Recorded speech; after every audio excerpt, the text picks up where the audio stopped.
Davis, I'm Brandon Gaudin. Second quarter begins with the Dolphins in possession of the football as they'll take over with the ball 1st and 10. They'll run it now out of the gun. And he's going to be stopped up at about the 47-yard line. Give him 3 on 1st down. It'll set up a 2nd and 7. Partner, you know I love to point out when teams break tendency and do something a little bit different from the norm.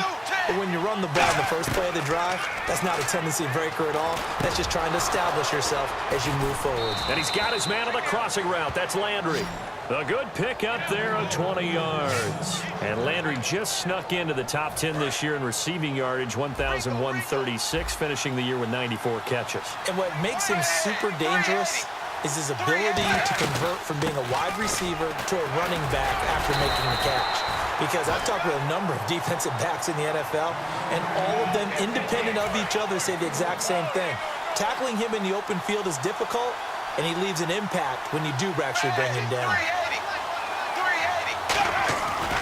They run again with a Jai.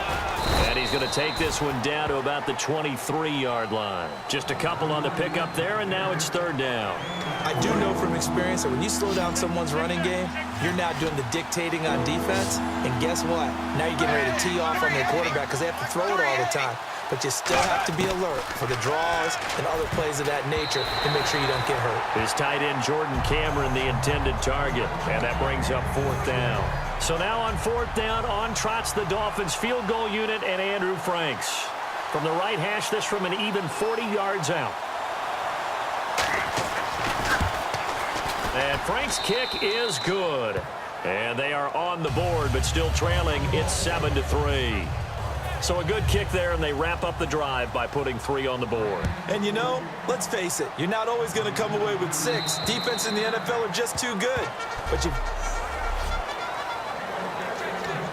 the Jets offense now works their way back onto the field. And the last go-around for them, they tried that really, really long field goal, couldn't connect. And in retrospect, I think a lot of people would say, well, why would you try one that long? You hurt yourself in field position, the ball comes out, you know, there. That only helps the other team. But I look at it as maybe it was a double shot of confidence. Confident the kicker could make it, and even if he missed, confident in their defense that they could hold him. So the offense has it 1st and 10.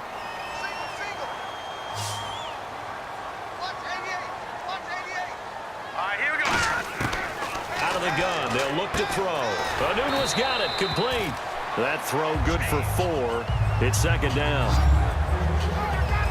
When you see zone defense and you know you've got a drag route on as your primary call, you've got to be really careful as a passer about how far you let your guy go because he might wander into some tough coverage.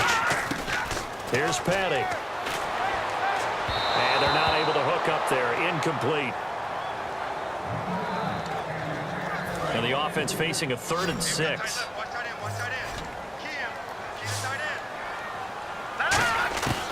Now they'll throw here out of the gun.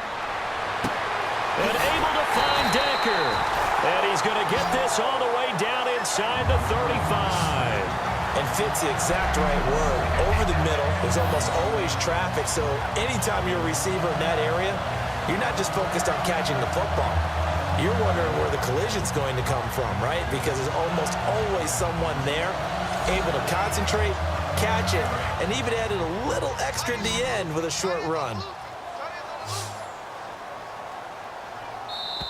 2 minutes to play here in the first half. We'll come back to MetLife Stadium after this short timeout. We remind you that coming up in 2 minutes' time, we'll hand you off to Orlando, where Larry Ridley will have highlights and analysis of this first half of action. Taking a shot here for Marshall. Caught by Marshall. He's got it.